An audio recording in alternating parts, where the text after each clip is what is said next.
Disclaimer, maikli, ang kwentong ito ay hanggo sa mga paniniwala, alamat, at karanasang ikinukwento ng mga tao sa baryo.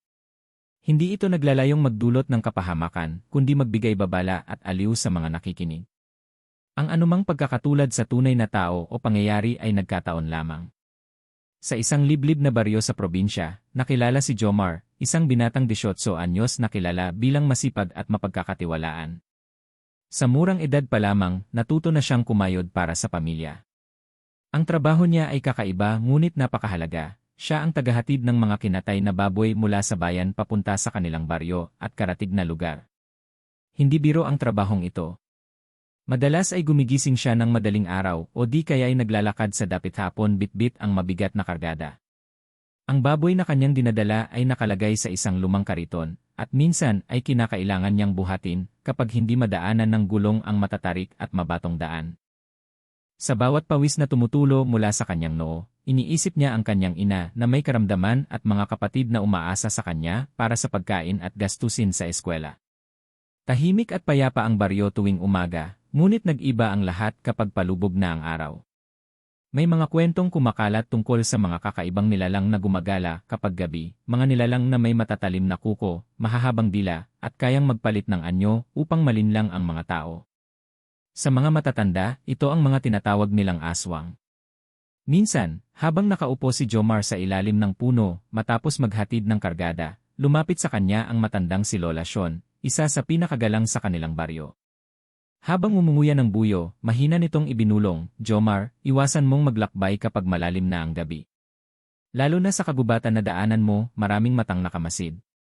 Tumango lang si Jomar at mumiti. Hindi siya ganoon kaseryoso sa mga kwentong iyon, iniisip niyang baka pananakot lang para hindi siya palaging magpuyat. Ngunit kahit hindi niya aminin, may bahagi ng kanyang dibdib na tila kinikiliti ng kaba tuwing maiisip niya ang mga salitang iyon. Isang araw, dumating ang pagkakataong hindi niya inaasahan. Dumating si Mang Efren, ang may-ari ng baboyang pinagtatrabahuhan niya. Mahigpit nitong bilin, "Jomar, kailangan mong dalhin itong baboy sa kabilang baryo kahit gabi na. Aabutin kasi ng pista bukas, at wala nang ibang maghahatid kundi ikaw." Napilitan siyang sumang-ayon. Alam niyang malaking kita ang matatanggap nila kung maisa sa katuparan ang utos. Habang inaayos niya ang kargada sa kariton, ramdam niya ang bigat hindi lamang ng baboy kundi pati ng responsibilidad. Nang maglakad siya papalayo sa bayan, unti-unti nang bumabalot ang dilim sa paligid. Ang mga kuliglig ay sabay-sabay na umaawit, at ang ihip ng hangin ay tila may dalang bulong. Habang humahakbang, nagsimula siyang makaramdam ng kakaibang lamig na parang gumagapang sa kanyang likod. Sa kabila ng takot, pinilit niyang isipin ang kanyang pamilya. "Kaya ko to, trabaho lang to, walang masama," bulong niya sa sarili. Ngunit sa kaloob-looban niya, nagsisimula ng sumilip ang isang pakiramdam na may naghihintay sa kanya sa gitna ng dilim. At doon magsisimula ang kanyang pakikipagsapalaran, isang gabi na hindi niya malilimutan, gabi kung saan matutuklasan niya kung totoo nga ba ang mga kwentong paulit-ulit na binabanggit ng matatanda. Madilim na nang tuluyang nakalayo si Jomar mula sa bayan. Ang kalsada ay unti-unting nauwi sa makitid na daan na napapalibutan ng mga punong kahoy. Ang liwanag ng buwan lamang ang nagsisilbing gabay niya, habang ang mga alitaptap ay naglalaro sa paligid. Ang bawat yabag niya ay may kasamang kaluskos ng tuyong dahon sa ilalim ng kanyang tsinelas. Habang naglalakad, nararamdaman niyang tila mas mabigat kaysa dati ang kariton na kanyang hinihila. Hindi niya maipaliwanag kung dahil ba ito sa pagod o sa bigat ng hangin sa paligid. Ang mga sanga ng puno ay tila nakayuko, at ang mga anino ay parang gumagalaw kahit walang hangin. "Kalma lang, Jomar," bulong niya sa sarili. "Trabaho lang ito. Isang oras lang, nasa baryo ka na." Ngunit hindi maitatanggi ang kakaibang pakiramdam. Sa tuwing titigil siya para magpahinga, tila may naririnig siyang mga yapak mula sa likuran. Paglingon niya, wala namang tao, tanging ang mahabang daan at ang mga punong nakatanaw. Minsan naman, parang may humahabol na hangin na dumadaan sa kanyang batok, dala ang malamig na simoy na kayang magpatindig ng balahibo. Bigla siyang nakarinig ng tunog na parang pagaspas ng pakpak mula sa itaas. Napalingon siya sa langit, ngunit ang tanging nakita ay ang bilog na buwan na tila mas maliwanag kaysa karaniwan. Pinilit niyang baliwalain iyon at nagpatuloy sa paghila ng kariton. Habang lumalalim ang gabi, unti-unting bumigat ang kanyang dibdib. Ang kanyang mga alaala ay bumalik sa mga kwento ng kanyang lola Sean, kwento ng mga nilalang na nagtatago sa dilim, umaaligid sa mga biyahero. Kapag naramdaman mong may malamig na hangin sa batok mo, huwag kang babaling agad. Magdasal ka. Dahil baka hindi tao ang nasa likod mo. Sumunod si Jomar sa payo, nagdasal ng ama namin habang mabilis ang hakbang. Ngunit kahit nagdarasal siya, ramdam niya na parang may matang nakamasid mula sa kadiliman. Makalipas ang ilang minuto, narinig niyang muli ang pagaspas ng pakpak, ngayon ay mas malapit at mas malakas. Pinabilis niya ang paghila ng kariton, halos tumatakbo na, ngunit kahit anong bilis niya, tila ba sumusunod pa rin ang tunog. Sa kanyang harapan, may lumitaw na maliit na ilaw, tila parol na nakasabit sa gitna ng daan. Napakunot ang kanyang noo. Parol ba yon? Pero sino naman ang magsasabit ng parol sa gitna ng gubat? Napansin niyang habang papalapit siya, ang ilaw ay unti-unting lumalaki, at nag-iba ng anyo, hindi na parol kundi tila dalawang matang pula na nakatitig sa kanya. Nanlamig ang kanyang katawan. Para siyang napako sa kinatatayuan. Ngunit naalala niya ang kanyang pamilya, ang baboy na kailangan niyang ihatid, at ang pangakong hindi siya susuko. Kaya kahit nanginginig ang tuhod, pinilit niyang magpatuloy. Nang akala niyang hindi na niya kakayanin, biglang humina ang tunog ng pagaspas. Tahimik muli ang paligid, maliban sa mabilis na tibok ng kanyang puso. Pero alam niyang hindi iyon tapos, parang isang panimulang babala lang sa mas matinding pagsubok na naghihintay sa kanya. Habang pinipilit niyang makarating sa baryo, isa lamang ang malinaw sa kanyang isipan, hindi siya naglalakbay mag-isa. Habang pinapaspasan ni Jomar ang paghila ng kanyang kariton, biglang tumigil ang malamig na hangin. Naging tahimik ang paligid, tila ba pati mga kuliglig ay nagpasya na ring manahimik. Doon niya napansin na sa unahan ng daan, may isang figura na nakatayo. Isang babae. Ang una niyang impresyon, maganda ito, maputi at maamo ang mukha, at nakasuot ng puting bestida na tila lumulutang sa dilim. Mahaba ang buhok nitong itim na dumadaloy hanggang balakang, at ang mga mata nito'y kumikislap na parang may sariling liwanag. Magandang gabi, malumanay na bati ng babae habang nakangiti. Napahinto si Jomar. Ramdam niyang bumilis ang tibok ng kanyang puso. Hindi siya sanay na makakita ng estranghero sa gitna ng ganoong lugar, lalo na't 10 oras ng gabi. Magandang gabi rin po, alanganin niyang sagot. Lumapit ang babae ng dahan-dahan, tila ba walang ingay ang mga yapak. Ang bigat ng dala mo, iho. Tulungan na kita, alok nito habang inaabot ang hawakan ng kariton. Nanlaki ang mga mata ni Jomar. Hindi lang dahil sa alok nito, kundi dahil sa lamig ng hangin na sumabay sa paglapit ng babae. Parang may dumampot ng yelo at itinapat sa kanyang balat. Marahan niyang iniwas ang kariton. Naku, huwag na po, kaya ko na to, malapit na lang din naman ako. Ngumiti ang babae, ngunit ang ngiting iyon ay kakaiba, hindi nakakaaliw kundi nakapangingilabot. Ang mga labi nito'y tila masyadong mahaba ang kurba, at ang mga mata ay parang lalong namumula. Hindi mo ba ako kailangan, Jomar? Biglang tanong ng babae. Napatigil siya. Paano nalaman ng babae ang kanyang pangalan? Hindi niya ito kilala, ni hindi niya maalala na nakita na niya ito noon. Dahan-dahan siyang umatras, nanginginig ang kanyang mga kamay. Paano niyo po nalaman ang pangalan ko? Tanong niya, pilit na pinapakalma ang sarili. Hindi sumagot ang babae. Sa halip, ngumiti lang ito ng mas malapad, halos hindi na makatawa ang itsura. Sa isang iglap, biglang nawala ito sa harapan niya, parang usok na naglaho sa hangin. Nanindig ang balahibo ni Jomar. Agad siyang tumalikod at pinaspasan ang paghila ng kariton. Ngunit kahit nawala ang babae sa paningin, ramdam niya pa rin ang presensya nito. Parang may matang nakatitig mula sa kanyang likuran, handang sumunggab anumang oras. Habang tumatakbo siya, nagbalik sa kanyang alaala ang babala ng kanyang lola Sean, huwag mong basta tatanggapin ang tulong ng hindi mo kilala, lalo na kung maganda at mabango sa gabi. Dahil baka hindi tao ang kausap mo. Ngayon ay malinaw na sa kanya, ang babaeng iyon ay hindi ordinaryong tao. May kakaiba dito, isang nilalang na nagtatangkang linlangin siya. Ngunit ang mas nakakatakot na tanong ay ito, kung hindi yon tao ano siya?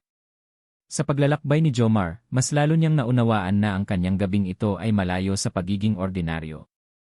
Isa itong pagsubok at ang kanyang buhay ay nakataya.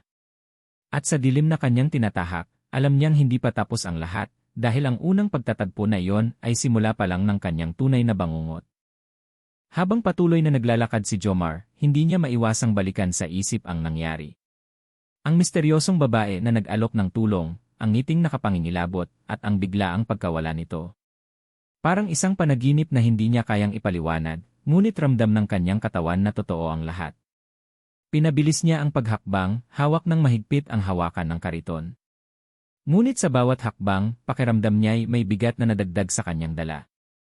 Ang baboy na kanina'y mabigat lang dahil sa karaniwang timbang nito, ngayoy tila dumoble ang bigat. Napahinto siya at sinilip ang kargada. Wala namang nagbago. Nandoon pa rin ang baboy na nakabalot sa sako. Ngunit bakit parang may humihila pababa? Habang iniisip niya yon, narinig niya ang mahinang kaluskos sa gilid ng daan. Unay parang maliliit na sanga lang ang nadadaganan, pero kalaunan ay naging mas malinaw, parang may naglalakad kasabay niya sa masukal na damuhan. Minsan sa kanan, minsan sa kaliwa. Hindi niya makita kung sino o ano yon, pero sigurado siyang hindi siya nag-iisa. Nagdasal siya ng malakas, "Ama namin, sumasalangit ka," ngunit bago pa niya matapos, biglang may dumagundong na tunog mula sa itaas. Pagaspas ng pakpak, hindi lang basta maliit na ibon, kundi malakas, mabigat, at nakabibingi. Napatingala siya, at sa gilid ng mga sanga ng puno, may aninong dumaan na mabilis. Hindi totoo to, bulong niya, halos manginig ang kanyang labi. Pinilit niyang magpatuloy, ngunit sa kanyang paligid, sunod-sunod na lumalabas ang mga kakaibang tanda. Ang mga aso ng baryo na karaniwan niyang nadaraanan ay nag-uunahang tahulan, nakatitig sa kanya na parang may hinahabol sa likod. Ang mga pusang puti ay biglang naglaho sa mga bubungan, nagtatago na parang may kinatatakutan. Mas lalo pang tumindi ang kanyang kaba nang mapansin niyang ang sariling anino niya sa lupa ay tila hindi natugma sa kanyang galaw. Sa tuwing siya'y humahakbang, nahuhuli ito ng ilang segundo bago gumaya. Napaatras siya, halos mabitawan ang hawakan ng kariton. "Diyos ko po," bulong niya, halos wala ng lakas. Ngunit ang pinaka-nakakatakot sa lahat ay nang maramdaman niya ang biglang init sa kanyang balikat, parang may mainit na hininga na dumampi roon. Napalingon siya, ngunit wala siyang nakita. Ang paligid ay puro dilim, mga puno, at aninong parang gumagalaw kahit walang hangin. Sa sobrang takot, pinaspasan na niya ang paglalakad, halos tumatakbo na, pero hindi niya maiwan ang kariton dahil iyon ang kanyang responsibilidad. Ngunit habang ginagawa niya ito, mas lalo niyang naramdaman na may humahabol sa kanya, isang nilalang na hindi niya makita ng malinaw, ngunit alam niyang aswang. At nang akala niya'y makakahinga siya ng maluwag, napansin niya mula sa malayo ang dalawang pulang matang muli na namang nakatitig sa kanya mula sa ibabaw ng isang puno. Sa puntong iyon, hindi na siya makapagsinungaling sa sarili. Totoo ang mga kwento. Totoo ang mga babala.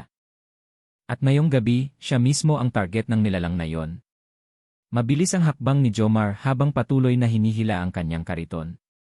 Ramdam niya na mas lumalapit siya sa baryo, ngunit mas lalo rin namang bumibigat ang pakiramdam ng kanyang katawan. Parang bawat hakbang ay tinutumbasan ng mabigat na presensya na sumusunod sa kanya. Sa malayo, natatanaw na niya ang mahihinang ilaw mula sa baryo, mga lamparang nakasabit sa mga bahay. Ngunit sa halip na gumaan ang kanyang pakiramdam, lalo lamang siyang kinabahan. Parang pinaglalaruan siya ng nilalang sa dilim, na ayaw siyang hayaang makarating ng buhay. Konti na lang paulit-ulit niyang bulong sa sarili, para bang iyon lang ang nagbibigay lakas sa kanyang mga paa. Habang naglalakad, sinubukan niyang magdasal. Inusal niya ang mga panalangin at orasyon na itinuro ng kanyang lola, sa ngalan ng Ama, ng Anak, at ng Espiritu Santo, "Huwag mo akong pabayaan." Ngunit sa bawat katagang lumalabas sa kanyang bibig, parang may malamig na hangin na biglang umiikot sa paligid. Bigla niyang narinig ang kaluskos mula sa kanan, kasunod ang kakaibang huni, hindi ito ingay ng ibon o hayop. Isa itong matinis na tunog na tila nanggagaling sa isang bagay na hindi dapat umiiral. Napatingin siya sa gilid ng daan at doon, sa pagitan ng mga puno, may nakita siyang hugis ng isang nilalang, mahaba ang katawan, payat na payat, at kumikislap ang dalawang matang pula. Nakatingin yon diretsyo sa kanya, hindi gumagalaw ngunit malinaw na nagmamasid. Pinilit niyang umiwas ng tingin at pinaspasan ang paglalakad, ngunit mula naman sa kaliwa, may isa pang anino na kumikilos, tila ba may dalawang nilalang na sabay na sumusubaybay sa kanya. "Diyos ko po, tulungan niyo ako," halos iyak na ang kanyang boses. Habang bumibilis ang kanyang galaw, napansin niyang ang mga kaluskos ay mas mabilis, parang tinatapatan ang bawat hakbang niya. Ang kanyang mga tuhod ay halos manghina, ngunit wala siyang pagpipilian kundi ang lumaban sa takot. Muli niyang naalala ang bilin ni Lola Sean, kapag hinahabol ka ng aswang, huwag mong ititigil ang iyong dasal. Kahit anong mangyari, ipagpatuloy mo. Kaya kahit nanginginig ang labi, ipinikit niya ang kanyang mga mata at buong lakas na inusal, "Ama namin, sumasalangit ka." Sa gitna ng dasal, biglang may sumipol na hangin sa kanyang tabi, kasunod ang tunog ng pakpak na muling dumagundong. Sa sobrang takot, hindi na niya napigilang tumakbo, halos kaladkarin ang kariton kasama ang baboy. Sa bawat hakbang, mas lalo niyang nararamdaman ang nilalang na sumusunod sa kanya, parang nasa ibabaw ito, palipad-lipad, handang sumunggab anumang oras. At nang akala niya ay wala ng pag-asa, bigla niyang narinig ang tila boses ng tao mula sa malayo. Mga sigaw. Mga kaluskos ng yapak ng ilang tao. Parang may paparating na tulong mula sa baryo. Ngunit bago pa siya tuluyang makalapit, isang nakakatakot na tanawin ang bumungad, mula sa puno, bumaba ang isang nilalang. Ang balat nito ay kulay abuhin, mahaba ang mga kuko, at ang dilay na kalaylay na parang ahas. Ang mata nito ay pula at naglalagablab sa gutom.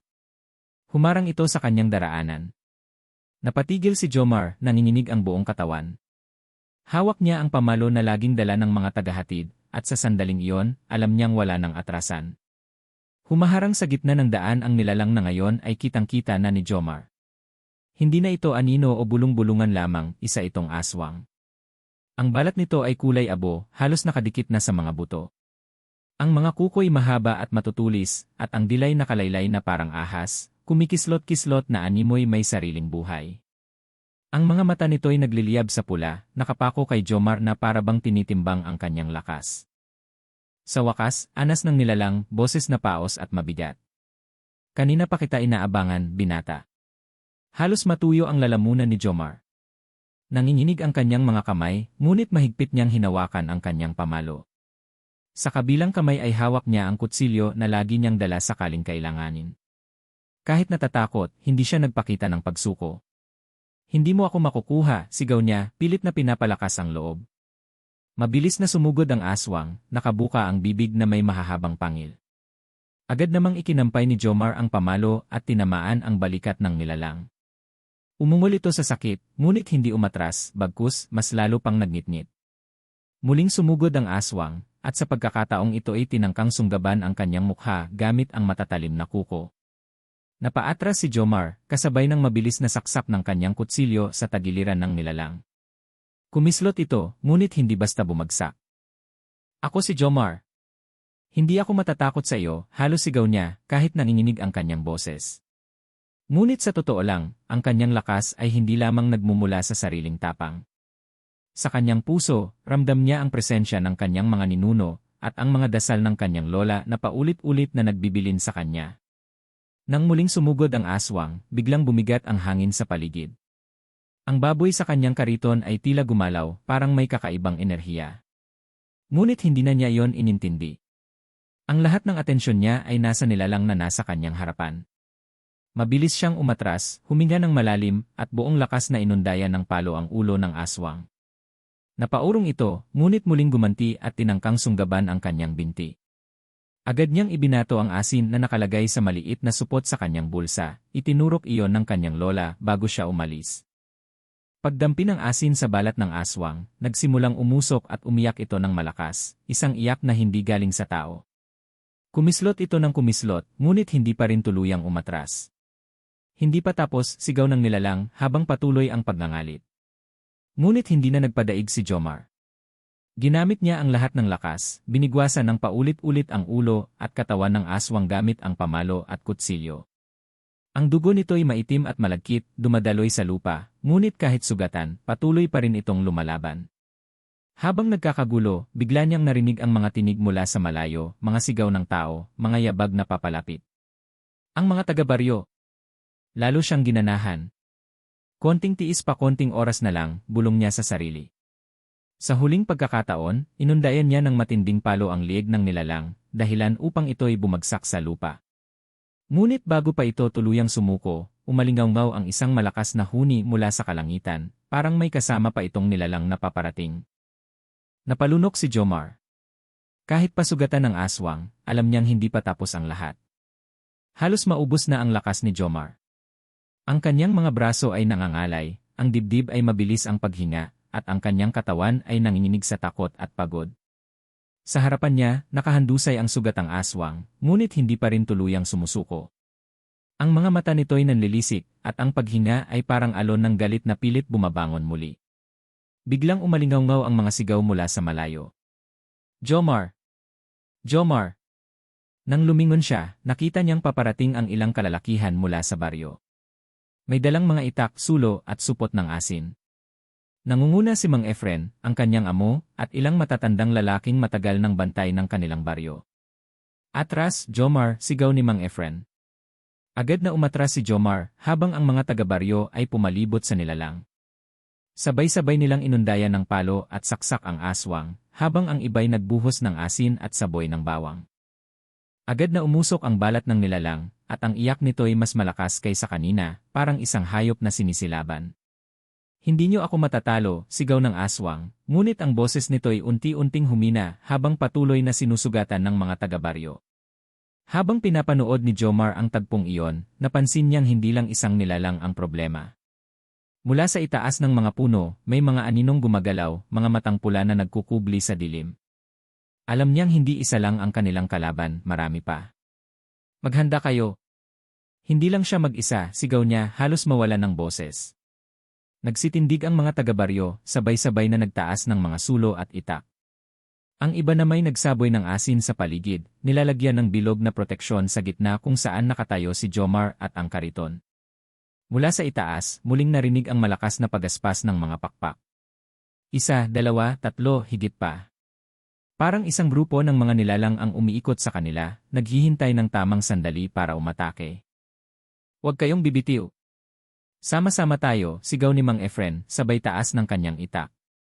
At doon nagsimula ang mas malupit na engkwentro. Isa-isang bumababa ang mga anino mula sa itaas, mga nilalang na kagaya ng nauna, may pulang mata, mahahabang dila, at matutulis na kuko. Ngunit handa ang mga taga-baryo. Ang bawat atake ng nilalang ay tinutugon ng sabayang palo, hiwa, at dasal.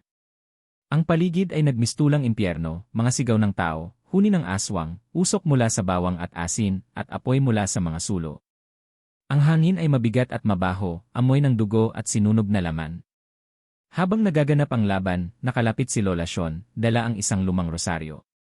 Pinatungan niya ng kamay ang ulo ni Jomar at nagdasal ng malakas. Ama naming nasa langit, iligtas mo ang batang ito. Ilayo mo siya sa kasamaan. Sa bawat kataga, ramdam ni Jomar ang kakaibang init na dumadaloy sa kanyang katawan, na parang nagbibigay lakas sa kanya para muling lumaban. Kahit sugatan at nanghihina, kinuha niya muli ang kanyang pamalo at sumama sa mga taga-baryo. Muling sumugod ang isa pang aswang patungo sa kanya, ngunit sa pagkakataong ito, hindi na siya nag-atubili. Inundayan niya ng matinding palo sa ulo, kasabay ng hiwa mula sa itak ni Mang Efren. Bumagsak ang nilalang, umuusok at unti-unting natunaw sa lupa. Ang iba pang mga aswang, nang makita ang kanilang kasama na natatalo, nagsimulang umurong. Isa-isang lumipad palayo, bitbit ang kanilang sugat at galit. Hanggang sa wala nang natira kundi ang bangkay ng unang nilalang at ang usok na naglalagos sa hangin. Tahimik ang lahat. Hinal, pawis at dugo ang bumabalot sa baryo, ngunit higit sa lahat ay ang pakiramdam ng pagkakaligtas. Lumapit si Mang Efren kay Jomar at tinapik siya sa balikat. Anak, kung hindi dahil sa tapang mo, baka hindi na natin kinaya. Pero tandaan mo, hindi dito nagtatapos ang laban. Babalik at babalik sila. Tumango si Jomar, ngunit sa kanyang isipan, malinaw na ang aral ng gabing iyon, hindi siya kailanman makakalimot. Matapos ang matinding labanan sa baryo, nagmistulang sementeryo ng usok at abo ang paligid. Ang mga taga-baryo ay nagsama-sama sa gitna, nagsindi ng apoy at nag-alay ng dasal bilang pasasalamat sa pagkakaligtas nila. Ngunit ang kanilang mga mukha ay hindi lubos na masaya. Alam nila na ang laban ay hindi pa tapos, ito ay pansamantalang pahinga lamang mula sa panganib na nagkukubli sa dilim. Si Jomar, nakaupo sa tabi ng kariton na ngayoy sira-sira na, ay tahimik na nagmumuni-muni. Ang kanyang mga kamay ay sugatan at puno ng galos, ngunit ang kanyang mga mata ay buhay pa rin sa tapang. Nilapitan siya ni Mang Efren, dahan-dahang naupo sa kanyang tabi. Anak, hindi lahat ng binatay kaya ang pinagdaanan mo ngayong gabi, wika ng matanda. Ngunit huwag mong isipin na tapos na ang lahat. Ang mga nilalang na iyon ay babalik. Hindi lang dito sa atin, kundi sa iba pang mga baryo. Napatungo si Jomar. Sa kanyang puso, ramdam niya ang bigat ng responsibilidad. Hindi na lamang siya basta tagahatid ng katay na baboy, isa na siyang saksi at kalahok sa isang laban na mas malaki kaysa sa kanyang sarili. Lumapit si Lola Sean, dala ang kanyang lumang rosaryo. Jomar, anya, ikaw ay pinili ng pagkakataon. Hindi aksidente ang pagkakaharap mo sa mga aswang. Ang tapang mo ay kailangan hindi lamang ng baryong ito, kundi ng marami pang lugar. Tandaan mo, ang mga aswang ay hindi natatakot sa lakas ng tao, kundi sa pagkakaisa at pananampalataya. Napaluha si Jomar. Sa murang edad, hindi niya akalaing masasangkot siya sa ganitong laban. Ngunit habang tinitignan niya ang mga taga-baryong nagkakaisa, mga batang nagtutulong mag-ipon ng asin, mga ina na nag-aalaga ng sugatang lalaki, at mga lalaking muling naghahasa ng kanilang itak, napagtanto niyang hindi siya nag-iisa. Kinabukasan, kumalat sa mga karatig na baryo ang balita ng nangyari.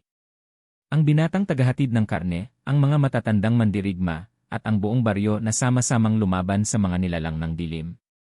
Ang kanilang kwento ay nagsilbing babala at inspirasyon sa marami. Ngunit hindi lahat ay naniwala. May mga nagsabi na kathang-isip lamang iyon, dala ng takot at mga alamat. Ngunit para kay Jomar at sa kanyang baryo, sapat na ang mga sugat at alaala bilang patunay na totoo ang lahat ng nangyari. Isang gabi, habang naglalakad si Jomar pauwi mula sa Kamalig, napatingin siya sa kalangitan. Ang buwan ay bilog na naman, maliwanag at tila nakamasid. Sa malayo, may narinig siyang mahinang huni ng pakpak na kumakaway sa hangin. Napahinto siya, tumigil ang kanyang paghinga. Ngunit wala siyang nakita. Sa halip na takot, nakaramdam siya ng kakaibang tapang. Hinawakan niya ang maliit na kutsilyo na lagi nang nasa kanyang bewang mula noong gabing iyon. At sa kanyang puso, isang panata ang bumuo, kung babalik sila, handa na ako. At doon nagwakas ang gabing iyon, hindi bilang pagtatapos, kundi simula ng isang bagong kabanata. Ang kwento ni Jomar, ang binatang tagahatid ng katay na baboy, ay naging alamat na paulit-ulit na ikinukwento sa baryo tuwing may mga gabing maliwanag ang buwan. Isang alamat na may kasamang babala, huwag maging kampante. Sa bawat anino, maaaring may matang nakamasid. At sa bawat katahimikan ng gabi, maaaring may nilalang na nag-aabang.